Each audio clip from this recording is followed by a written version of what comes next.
Yo, what up? It's Aaron Moses. And this video, it was a question I got from that same dude. I was supposed to incorporate this question into the last video. Okay, he asked he asked the complex question. I'm gonna break it down to him asking this.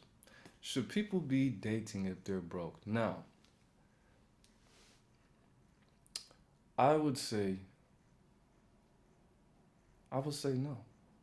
Because 9 times out of 10, if you're broke, that means you're bad with your mind. First of all, how did you become broke? Were you born like this? Are you in college? You didn't tell me any of that. Do you just dropped out of high school, decided to work at Walmart because you didn't know what you wanted to do with your life? Did you have a kid when you were a younger person? I would say that, all right, I'll say, I'm going to start it out with this. I was talking to a woman about this very situation. I was telling her about how a lot of the women who I do readings and consultations for, they try to come to me with these fantastic scripts and let me know that they cannot pay me for my consultations and readings, or that they can pay me next week and I wait a week and a half and they pay me, and they are telling me about how Tyler or Jerome or whoever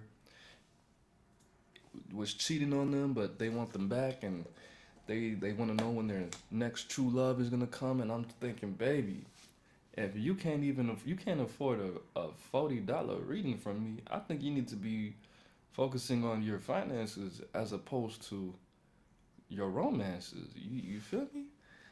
And the girl was like, well, some women can't handle financial situations unless their relationships are. And I was like, bro, that's not, that's stupid. And she was like, well, you're a man and you don't understand women, which I agree. I don't know shit about women, and I'm proud of that. All right. But at the same time, bro, I don't know how true this is. I don't know how true. I mean,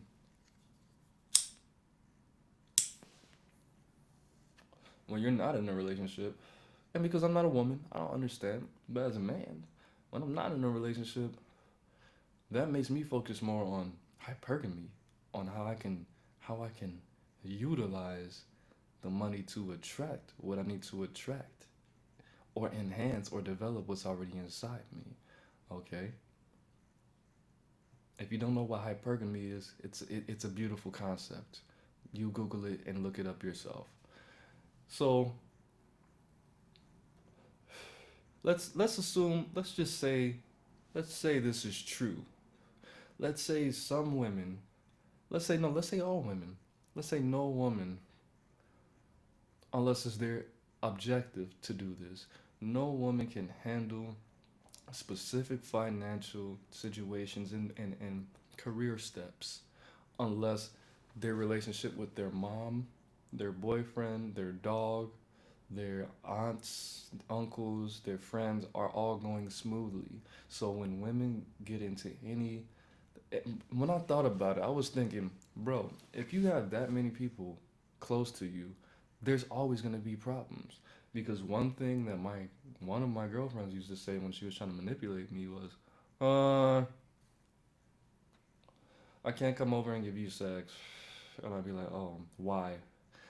I'm having family problems right now. I'm like, bro, you got like 50 people in your family. You're always gonna have family problems. Suck it up and come over here and suck this up. But she, again, I didn't have this information that I have, this beautiful knowledge that I have, right? So I didn't see through that at the time. Now I think more clearly, and I don't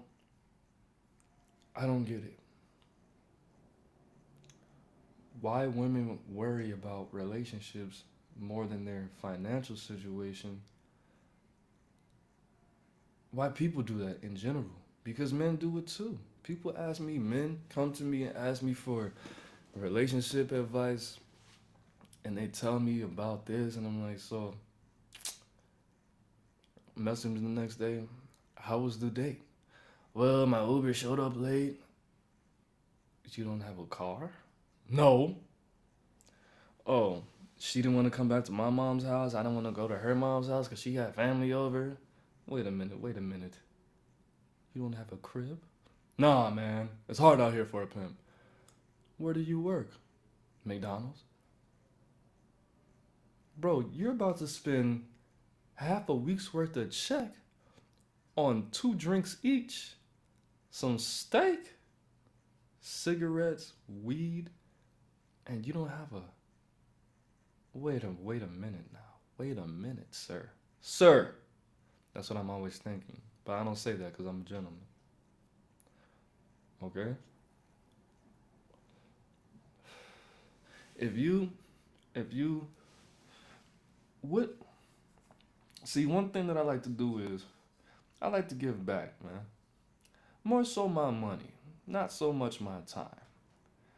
A lot of people, you could come to me, come to Aaron Moses if you have any emotional problems, you're going through some turmoil in your life. But more so, I like to help out my family with their bills, with their rent, things like that, bro. Because that gives me more satisfaction in knowing that this person is at ease temporarily. It's nothing like not knowing when the next time you're gonna eat is. It's nothing like not knowing when the next time you're gonna be paying your rent is. It's nothing like not knowing when the next time you're gonna be able to buy a new pair of shoes is. It's nothing like that feeling. It's nothing like that. Okay? Should you be? No, you shouldn't be. Whatever color you are, wherever region that you're in, even if you're in a, I mean, even if you're in a third world country, if you don't have any skills, if you're just maxing out, if your rent is $1,200 a month and your bills are another $400 and you make 3 bands and you got a car and all of that, if you're maxing out, if you could potentially change the situation if you downgraded a little bit, that's one thing. But if you're, see, one thing, I'll say this, we're already 7 minutes deep. When I was just bumming, or not even that, when I was living with my grandmother, when I was doing my essays and doing the little odd jobs, selling a little bit of weed, I wasn't making that much. I wasn't making enough money to support myself, right? I was making beer, cigarette, go to the movies a couple times, buy some shoes money. That's the kind of money I was making. Go to the city, get teed up a little bit. That's the kind of money I was making. Not that much. Probably like $400 a week, if that. Okay? But my whole mindset was this. If somebody discovered the lifestyle that I lived exactly at that point, that person had so little standards, and it's not a shot to anybody. That person has so little standards that I was wondering what they had going on in their lives. What would motivate them? Of course, the potential, the face, the stick, all of that. But at the same time, bruh, it's just like, I'll give you this analogy. When you first walk out of jail and you got that pretty little clear plastic bag with all your belongings and you still don't even have your shoestrings in your shoes yet, what would motivate a person to walk up to me and want to be my friend when they see all this going on? When they see I'm fresh out of jail with no job, it's time to steal and rob. What is going on in your mind to see me in this situation? And this is no shots to anybody else. Okay, I'm gonna say something that's just gonna be real. What would motivate somebody to want to interact with someone who has multiple children by multiple baby daddies? It's not these things that would be more ideal. What pieces of the puzzle do you have that other people don't have that will put you in this situation. And I want you to ask that to yourself if you're struggling right now. Now, you might be just as attractive or more attractive than I am, which is rare, but you have this potential. You know how to use big words, make them sound real pretty when you place them right in the right sentences. You can rhyme what you say, not sometimes, but every day. You could do so. You got some kind of skill to you. But outside of that, bro, what is motivating these people? Are they latching on to you because they know they have they have this small window, and all these women are materialistic, or all these men are materialistic, and they want to be with somebody that's established or on their level or just a little bit itty bitty bit above them on that level. What is really their motivation? Do they want to latch onto you until you finally strike gold, until you graduate, and then it's 3 months later and you start making six figures? What is really somebody's motivation messing with you when you're broke, when you don't have anything going on? When you don't have anything going on exactly, what is somebody's motivation with messing with you if you're unhealthy, if you're overweight or underweight? Are they only with you because they know they can't get cheated on because nobody else wants you? Because I had a girl tell me that before. Aaron, I'm only with you because nobody else, or no, she didn't say that exactly. She said one of the reasons I'm with you is because you can't cheat on me. Nobody else is gonna want you but me. Now that made me really look at life a lot differently. At that time, I was like 19. That made me really consider the psychology of a person who would be with me in the state I was in. I was having a little bit of money, I had a car, I had a job, I was selling drugs, and I was not as attractive as I am right now. But I was up there, my body looked a little bit nicer, my skin just as clear. I didn't have any facial. That's probably what it was.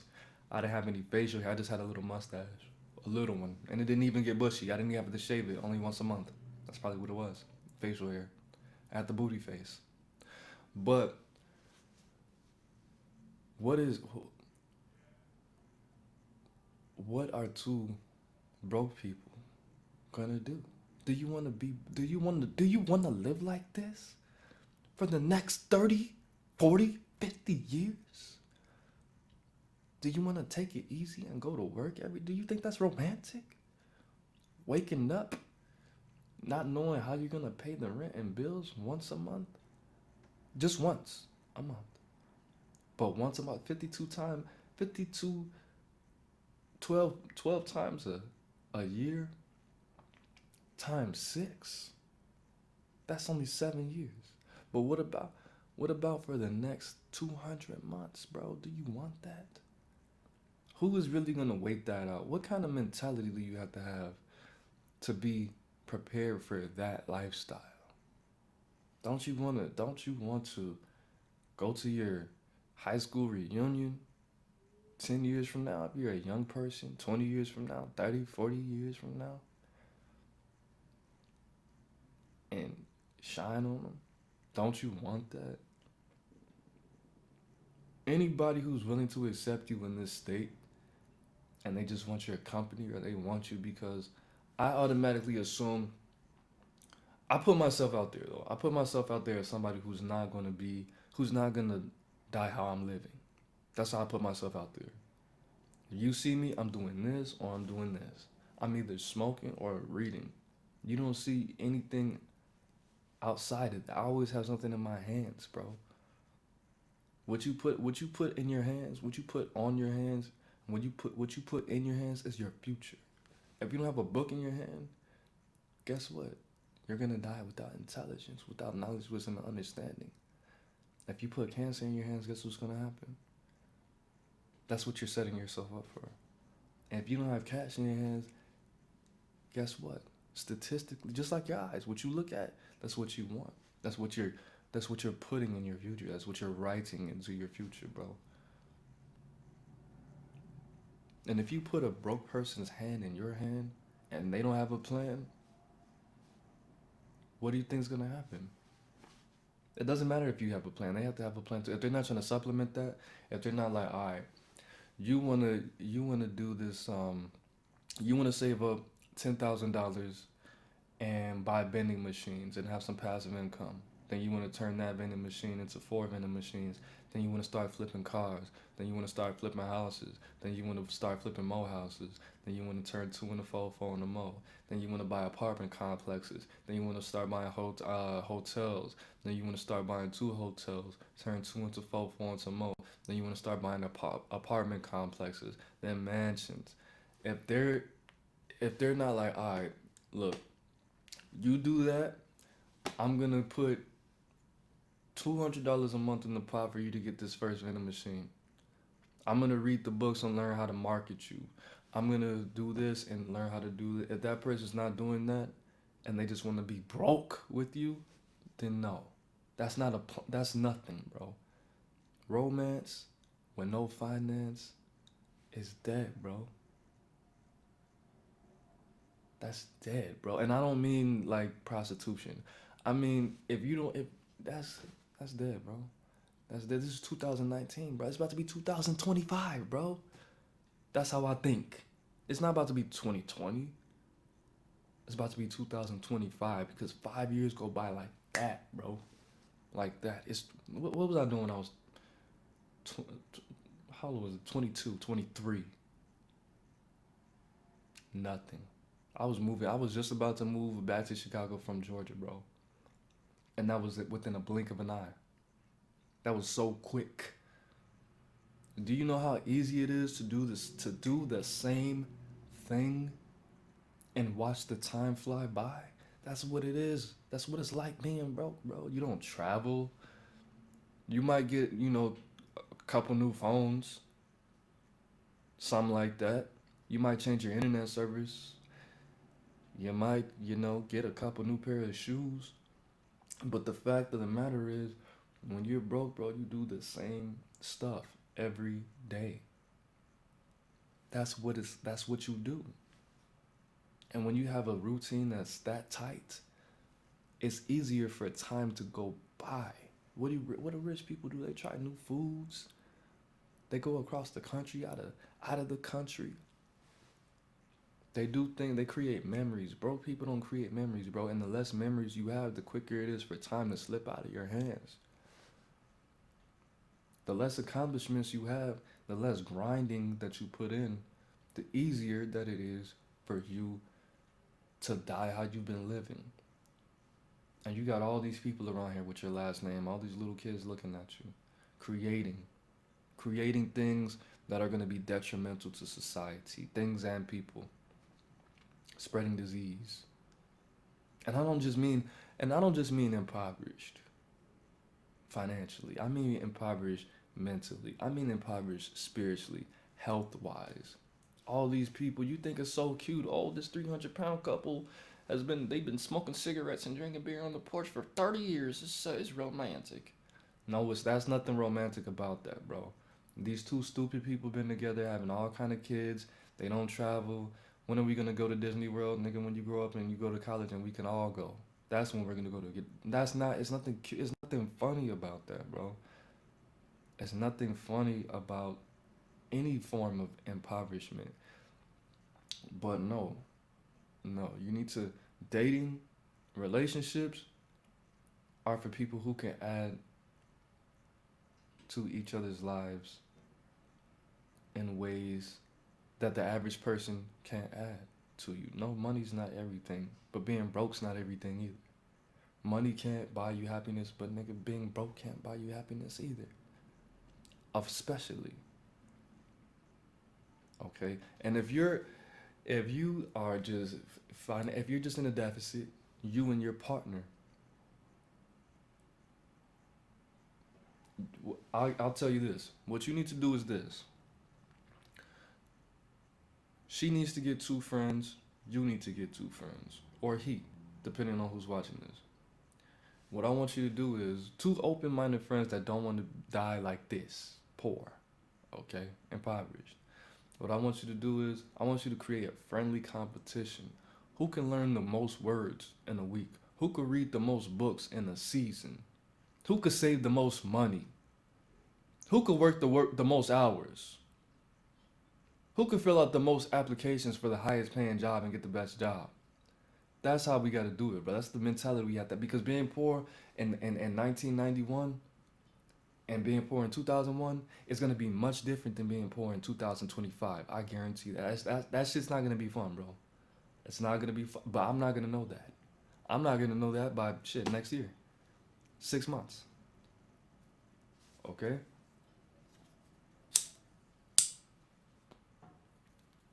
It's a race to the finish line, baby. Write that down. Get 2 friends, build that circle, that little family. Who can learn the biggest words? Who can have the most eloquent conversations? Who could sound the most like T.I.? Who could read the most books this winter? Who could do the most push-ups? Who could lose the most weight or gain the most muscle? Who could do the vegan challenge for the longest? Who could go the longest without drinking beer or smoking cigarettes? Have rich nigga conversations, rich nigga competitions. And guess what's gonna become a lifestyle? That's what me and my homies do. Who's gonna be the first person to graduate from college? Even though it's community college. We don't give a fuck about that. Who's gonna be the first person to move out their fucking parents' house? Who's gonna be the first person to get a fat ass crib? That's the shit we do. And it works. And it's worked. And it's always worked. We've been doing that shit since we were teenagers, bro.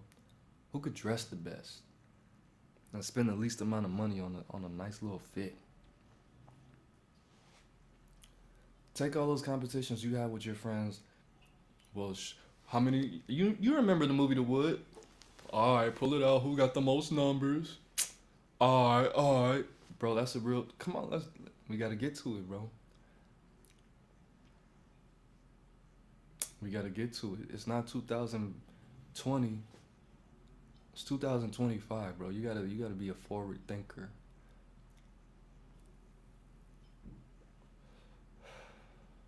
You gotta glow. You gotta glow up. Y'all gotta glow up sometimes, baby. And if you don't want to, like I said, like I always said, this is not the channel I'm not for everybody. But if you agree, let me know what you feel about this in the comments, man. You already know I'm trying to get that following like King Solomon. So all you have to do to ensure the growth of this channel is like, share, comment, subscribe. If you think anybody could benefit from this message, man, sharing this is free. Because I know there's at least 3 people in your family, 3 people in your circle, maybe even your boyfriend or girlfriend. Maybe this should be the video, the breakup video. Look, when you get 10 bands saved up and I get 10 bands saved up, we can move to, not Atlanta, move to Florida and start over and take some agriculture classes and move to Mississippi, Alabama, Tennessee, somewhere, open up a farm and do what we need to do and be self-sufficient. Save up some money, we could split a hotel and go to college. And grind, bro. If you want to do that, you gotta be broke forward, bro. You gotta break yourself forward, not back, not stagnant. Do you want to die how you are right now? I don't. If you take pride in how you are right now, I don't care how much money you have in your pocket or how much knowledge you think you have. You don't want to die how you are right now. And if you do, you're arrogant and I don't believe you. And you don't believe that. And if you believe that, that's sad. That's sad because the opposite of life and death is stagnation. In death, you transform, in life, you grow. And if you're stagnant, if you want to just take it easy, if you think you're perfect, you just want to smoke your pipe and smoke some weed on the porch and watch your kids run around in the grass and scrape their... That's cool, bro. We the bang. We are growth, creativity. The breath is supposed to get stronger. Life is in the breath. Life is in the breath. The breath is supposed to grow stronger, more direct, more potent. Yeah, I just smoked a cigarette. I can do that because I know what I'm doing. You think I'm going to smoke cigarettes for the rest of my life? No. It's not about me. It's about you. Okay? I didn't come to your channel. You came to mine. But that's it. It's Aaron Moses. Life is in the breath. Breathe it in, baby. Peace.